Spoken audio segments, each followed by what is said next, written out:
切水棒通上电，它不转，发出嗡嗡嗡的响声。这个时候我们就需要把这个盖子打开，先把这个电关掉。打开之后，这里面有一个电容，那我们首先先来排查是不是电容坏掉了。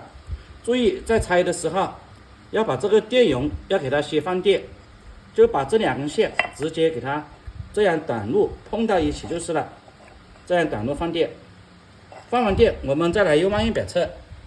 这时候把万用表打到这个电容的档位 F 档位200为法。这个电容它这里是一个118为法的，用万用表来检测，看它是不是118为法左右。那目前这样检测，它显示0.4为法，那就可以判定是电容坏掉了。现在这边的话也没有一个118为法的电容，它有一个10为法的，有一个8为法的。那我们就可以把这两个电容并联起来用，并联起来的话，就相当于说是118为法。再把电容给它接上去，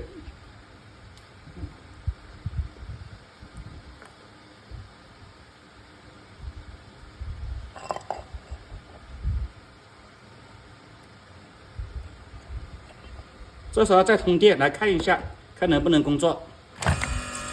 现在可以工作，就能判定是电容坏掉了，维修任务也就完成了。喜欢的朋友记得点个关注。